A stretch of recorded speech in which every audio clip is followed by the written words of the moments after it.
Mohan Vani Telugu podcast వింటున్న శ్రోతలందరికీ హృదయపూర్వక ధన్యవాదాలు. ఈ షాట్లో ఒక అద్భుతమైన విషయాన్ని మనం తెలుసుకున్న తర్వాత మనం సరిచేసుకోవడానికి ప్రయత్నిస్తాం. తులసి ఆకులను నమలకూడదా? ఈ తులసి ఆకుల్ని కొంతమంది తెంపి నోట్లో వేసుకుని తింటూ ఉంటారు.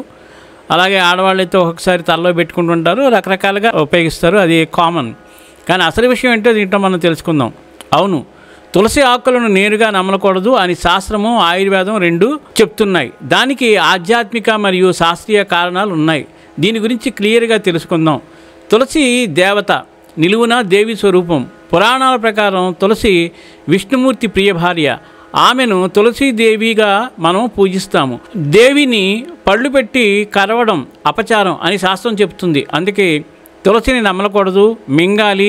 తులసి నీరు తులసి తీర్థం రూపంలో తీసుకోవాలి. తులసిలో ఉన్న ఆమ్లాలు ఐసోయూజినాల్ పళ్ళ ఎనామిల్ను దెబ్బతీస్తాయి. ఆయుర్వేదము మరియు డెంటల్ సైన్స్ ప్రకారము తులసిలో ఉన్న యూజినాల్ మరియు ఆక్సాలిక్ యాసిడ్ పళ్ళ మీద ఉన్న ఎనామిల్ లేయర్ను తగ్గిస్తాయి. తులసి దీర్ఘకాలం నమలడం వల్ల పళ్ళ సెన్సిటివిటీ, పళ్ళ క్షయము, పసుపు రంగు వస్తాయి. అందుకే నమలకూడదు.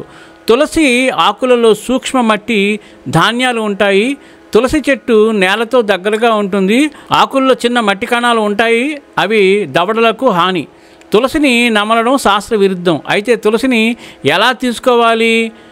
2-3 ఆకులను గిన్నెలో కడిగి తీసుకోవాలి. నేరుగా మింగాలి, నమలకుండా. లేదా తులసి తీర్థం, తులసి కషాయం, తులసి టీ, తులసి పేస్ట్. ఆ పేస్ట్ అంటే మనం మిక్సర్ గ్రైండర్లో వేసి శుభ్రంగా రుబ్బి తీసుకోవచ్చు.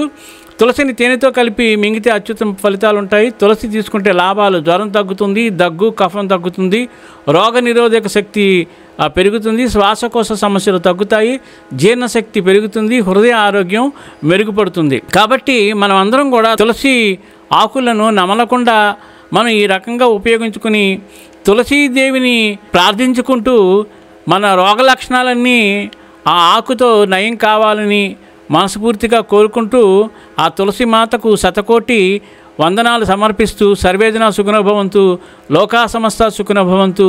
ధన్యవాదాలు. స్వస్తి.